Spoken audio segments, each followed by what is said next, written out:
In which way can you get away with annoying rulers and keep allegedly non-dependent countries and their wealth under your control other than sending in the Marines? It was an inquiry concerned American strategists during the beginning of the Cold War. Until the 1960s, they found a solution. They would make us of the things named economic hitmen, or EHMs, private sector contractors that implemented the filthy work required to make countries stay on the same side with the United States. In this summary, we'll get into this gloomy world while we go after the life of John Perkins, a young Peace Corps volunteer enlisted in Ecuador and turned into an EHM in the United States. Throughout the way, we are going to discover the projects he got into and acknowledge how those mirror changing American foreign policy objectives. Chapter 1, A secret operation was done in Iran during the 50s supplied a scheme for American foreign policy, yet it required an adjustment. During history, empires have depended on their military power.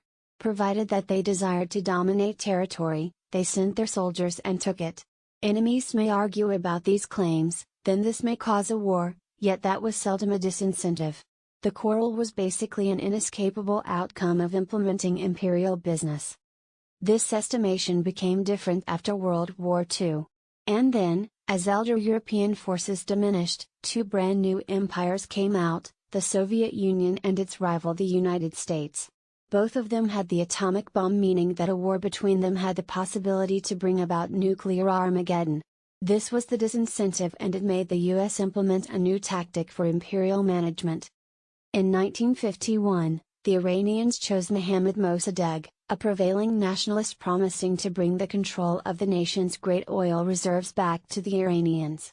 In March 1953, he did a good job on this promise and nationalized the British firm which had the control of Iran's oil, ABOC, or the Anglo-Persian Oil Company. Washington was scared. A trustworthy ally lost the power of a crucial strategic resource, and Mossadegh was an example for other countries were going to pursue. Eliminating Mossadegh was not easy, though. The moment the US occupied Iran, the Soviet Union may fight back. That left only one resolution, a covert operation. That was pioneered by CIA agent Kermit Roosevelt. A professional in the dark arts of subverting, Roosevelt bring about riots and anti-government protests which made Iran basically uncontrollable. That chaos was the perfect reason for a coup. In August 1953, Mossadegh was removed from the power and replaced with a West supporter government which in a short time brought back the control of Iran's oil to Britain's APOC. American strategists were contented. They had eliminated a bothersome government by not even firing a shot. During that period, they had created a scheme for covert interference which was to be used for that time and also in the following years. There was, yet, one unsolved problem. Roosevelt was working in the CIA. If he'd been detected, the US would have been incriminated in the coup, which would have to bring Soviet retaliation and risk a disastrous war. The thing strategists became aware of was the fact that they were in need of credible deniability. Like we are going to see later, they became aware, as well, that the best way to get that was to outsource covert operations to the private sector. Chapter 2, Dodging the Draft guided Perkins down an unforeseen path. Iran wasn't the only concern making American strategists stay awake at night in the 50s. In Vietnam, an anti-colonial rebellion brought the advocation of the Soviets. Washington didn't desire to back up France's disintegrating empire, yet the possibility of a communist takeover left no choice. Money, guns, and advisors were being sent into Vietnam. That wasn't sufficient. France was beaten. The US upped the ante and located its army in 1965. Instantly, millions of young men from the US came across the possibility of being selected for the army. The writer, John Perkins, who was a 20-year-old high school graduate member of a conservative family in New Hampshire, was one of those men. An intuitive resistance, he was distressed to deter being sent to Vietnam to attack the enemy whom he thought was right. With great irony, his trials to avoid being drafted were going to make him a committed servant of American force. There were a few options to evade the draft in the 60s. Radicals basically skipped town and escaped to Canada. When you wanted to stick to the rights of the law, you had other options such as college. That was solely a temporary solution. Students weren't the ones to be drafted, yet graduates under the age of 26 were to be drafted. Perkins joined a 3-year course at Boston University. After being detected suitable for service in 1967, he clamored to get in line for a job that would let him avoid being drafted for Vietnam. Fortunately, he had important relations. Frank, a friend of the family, was an employee of the National Security Agency. Frank tried to get him an interview. He got the job, he got rid of the draft. Other than students, government workers weren't to be drafted, as well. Yet before he could begin to work at the agency, he needed to finish his studies. At the time of his final year, he went to a Peace Corps seminar and he learned 2 fascinating facts. First, volunteers for that program, which was run by the government, were exempt from getting drafted for Vietnam. 2, the Corps was in need of some people in the Amazon. Desk job or jungle adventure, which was a reasonable choice. He signed up for it. He called Frank to talk about the news. He expected him to be disheartened. Yet he was not. Frank said that Vietnam was soon to be captured by the communists. America's interest was going to turn to the Amazon and its untouched oil resources. A bunch of people, he said additionally, were going to be hired if they knew their way around the Amazon. Chapter 3, Perkins was recruited as an economic forecaster being headhunted by the consultancy. Perkins came to Ecuador in September 1968. Bestriding the Andes and a couple of world's most intimidating jungles, Ecuador's mountain rivers create the headwaters of the Amazon. It was here, on the banks of that vigorous river, where Perkins started his job as a Peace Corps volunteer. For now, he had only got acquaintance with the members of the elites of Latin America, over-the-top families who were able to send their children to study in the U.S. Now, he was living with the Shuar, an indigenous person resembling his ancestors from thousands of years ago, who searched for and hunted their own food. It was a captivating time, yet it was not going to last longer. Just before he might lose himself in the jungle, a person from the modern world came to him and he had a suggestion. Iner Greve's fresh-looking suit distinguished like a sore thumb the moment Perkins met him in 1969. It was obvious that he hadn't spent even a little time in the jungle. Then why was he there? Greve explained to him. He was the vice chair of Charles T. Maine Incorporated, or Maine for abbreviation, a consultancy working with international institutions such as the World Bank. Ecuador's government without any money wanted to build hydroelectric dams. To be able to do that, it had to borrow some money. Before giving a loan of $1 billion, the World Bank needed to know whether this was a reasonable and promising investment or not. Greve was in need of a trustable informant in Ecuador. He knew that Perkins had been suggested an opportunity at the NSA, that's why he was prone to rely on him. Yet could he supply useful data, as well? Before going, Greve wanted him to send him updates regularly about Ecuador's odds. Perkins accepted the challenge. He sent 15 comprehensive assessments of the country's economic progress in the following year. His work caught the attention of Greve. Maine had recruited 3 economists to supply assessments for its main client, the World Bank, yet they had all troubles with the hardships of compiling data in out-of-the-way places with only a little support from the officials. One of them even had had a mental breakdown in a distant Panamanian village. The author's time period in rural Ecuador and his letters full of data demonstrated that he was really suited to a work like that. In early 1971, he was recruited at Maine with the title of an economic forecaster. That was his official title, though, indeed, he was playing a very different role. Chapter 4, A Secret Consultant Who Takes the Lid Off of the True Nature of Maine's Work. There were 2 types of employees working for the Maine, engineers and men who joined the military before. The weird thing about that was the fact that the institution hadn't been able to construct so much as that storage shed. It wasn't the case for the Department of Defense or the Army. Then what did the Maine do differently? That question disturbed Perkins. He'd been working for the company for a couple of months by now and had given a bunch of neatly assembled reports to them. That was solid work, yet it wasn't a pull-off. Co-workers began thinking being recruited at Maine was nothing but gathering the right kind of data. What did that signify? He was about to learn. Perkins had spent a lot of time to learn the evasive actors in oil production in Kuwait.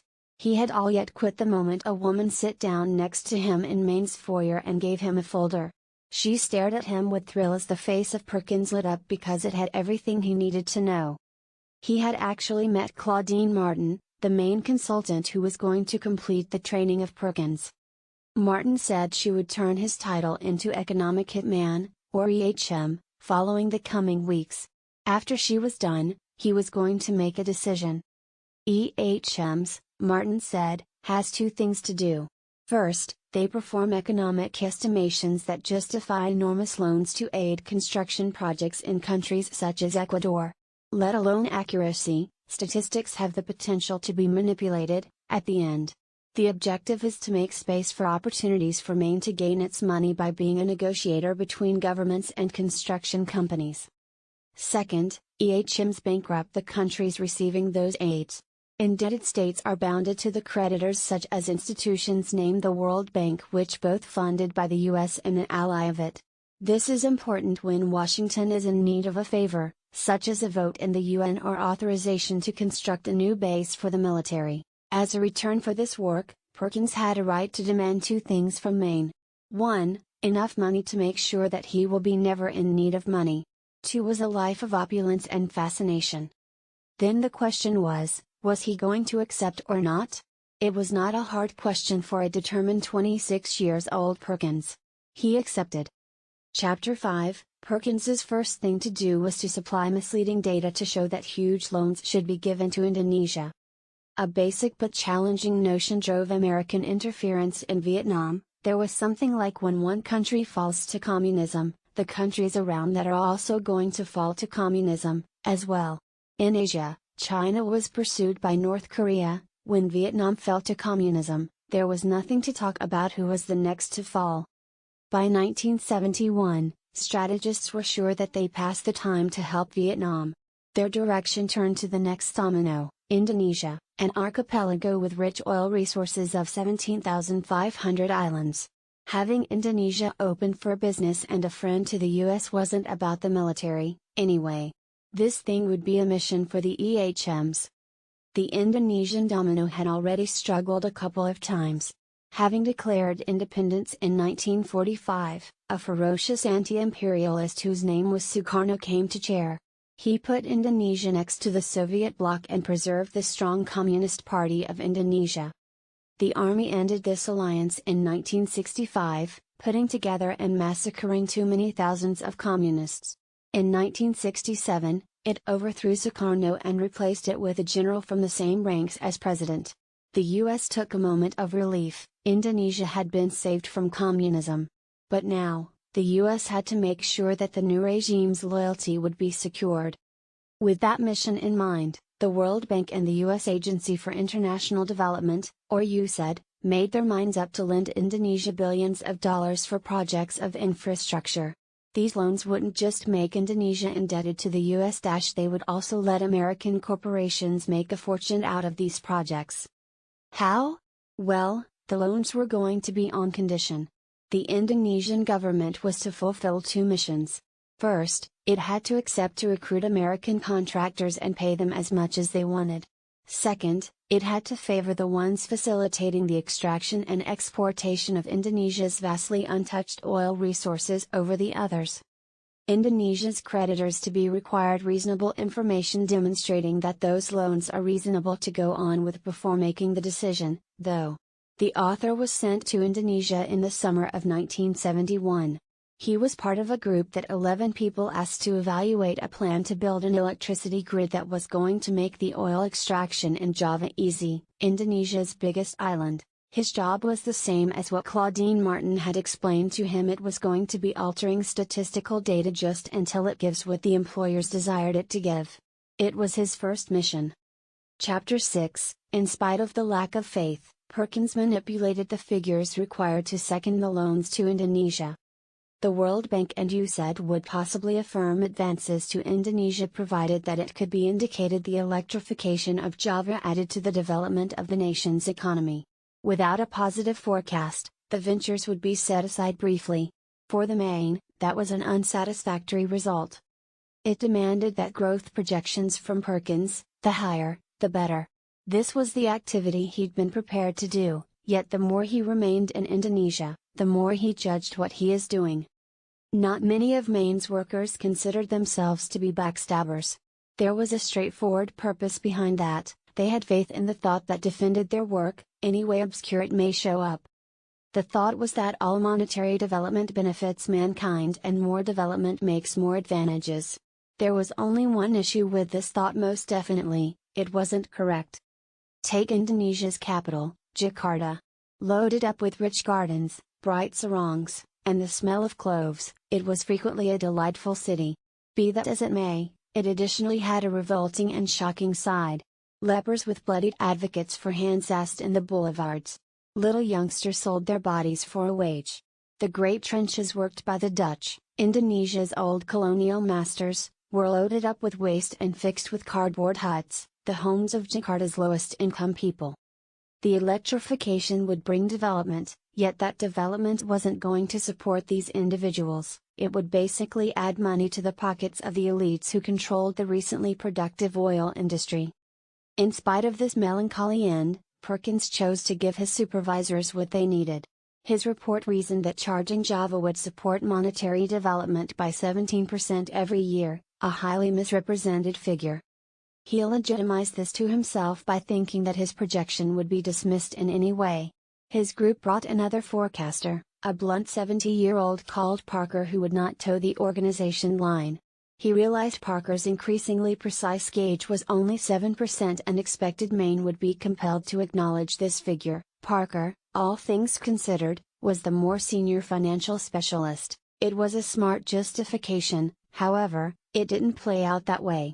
Primary terminated Parker, elevated Perkins to the main market analyst, and afterward utilized his forecast. The loans were affirmed. Chapter 7, having seen the 1973 oil embargo, the U.S. took side with Saudi Arabia. The global economy was not negative when Perkins was promoted to the chief economist at Maine in 1972. His mission, it looked like, it was going to be the guidance for the company for a period of unremarkable but stable growth. After, on October 6, 1973, most of the things changed. Egyptian and Syrian armies attacked Israel, starting the October War. The U.S. instantly went to defend Israel. Being angry, Egypt's president, Anwar Sadat, encouraged Arab and Muslim countries close to his nation's mission to utilize the oil weapon. On October 16, including Saudi Arabia, 6 countries declared a 70% rise in the price of oil. The moment President Nixon wanted Congress to aid Israel for $2.2 billion, after 3 days later, they went even more outrageous, making a complete oil embargo on America. It was something to be added to history books as it shaped America's tactical thinking from then on. The embargo stayed still till March 8, 1974. Its outcome was vigorous. On January 1, 1970, Saudi oil worth $1.39 for 1 barrel. After 4 years, it was being sold for $8.32 for 1 barrel. In the United States of America, this instant price surge intimidated to perform a crucial industrial input, all yet too expensive to be afforded. The economy entered a recession, then the U.S. was forced to the edge of a second Great Depression. Fortunately, they lifted the embargo before a possible second Great Depression happened, yet it's something that American politicians weren't going to forget anytime. Washington and Wall Street were sure to do everything they were capable of to stop that from occurring again. Like we've already seen, securing America's way into oil had been a strategic consideration. Having experienced the embargo, it started to be something more than this: it was an obsession. On the other side of the equation was Saudi Arabia. A little actor in international politics until 1973, it instantly became a milestone of international politics. From then on, the U.S. had to acknowledge the conservative kingdom's significance for both its economy and the way it lives. The thing, from the point of view of the United States, was Saudi Arabia was not something like Indonesia. The instant increase in oil prices had inundated the U.S.'s royal coffers. It had the potential to do whatever it wanted. That's why the strategy proposed by EHMs, playing with debts to have the control of the country's leaders, wasn't going to work. Solving the Saudi Arabia problem would require a new solution. Chapter 8, Washington needed to find out the thing the Saudis desired, and only after that they were going to make sure its oil supply. In 1974, a Saudi diplomat handed the author a photo of Riyadh, the country's capital. It demonstrated an official building with a pile of garbage standing in front of that government building. In this pile of garbage was a crowd of goats. The goats, the diplomat said, were implemented as a garbage disposal system. The garbage left to them, he explained later, as no self-respecting Saudi was ever going to pick up trash. That was something like a eureka moment. The author understood that this photograph was a crucial hint to a mystery the US was at those times trying to figure out. Deliberations between the US and Saudi Arabia started just after Saudi Arabia lifted the embargo. What could the US put forward? Well, the Saudis were not the ones to have interest in loans, they even had money enough to warm themselves, at the end. This brought other types of support, from military hardware to technical assistance and training. No matter what shape it came in, that was going to be a direct financial infusion. Maine was asked in the meantime of those deliberations to look for creative justifications for investing billions of dollars to the Saudi economy. That was the thing Perkins was working on the moment he glanced at the ambassador's photograph of Riyadh. The oil boom signified that more and more wealthy Saudis were traveling, partying, and living in the West. These jet-setters were cosmopolitan and suave, yet they detested all the things the goats stood for. Saudis hoped that the country to be as developed as they themselves were, which was the thing America could provide them. Throughout the following year, Perkins fleshed out an aspiring plan for Saudi Arabia's future. Petrochemical plants and industrial parks would emerge from the desert. A huge number of miles of throughways, pipelines, and phone links would be structured. New airports would be constructed and existing seaports would be developed. Skyscrapers and shopping centers would show up in the urban. To put it plainly, Saudi Arabia would be modernized, and glossy new trash compactors would supplant Saudi Arabia's trash garbage munching quadrupeds. As a return of this and America's unlimited military help, the Saudis would ensure oil supplies and keep costs at levels that were adequate to the US. The two sides concurred. The oil in America was safe. Regardless of whether different nations like Iran, Iraq, or Indonesia put an embargo, it wasn't going to work. Saudi Arabia's oil holds were so enormous that it was able to supply by being the only one. Chapter 9. Having seen the 1979 Iranian Revolution, Perkins came to the conclusion that he couldn't serve America anymore. With the Saudi deal, Perkins was reassigned. He spent most of his time overseeing infrastructural projects in Iran. The country seemed to be rich. Sure, Iran's leader, the Shah, meaning king in Persian, was an unelected strongman, yet he was popular.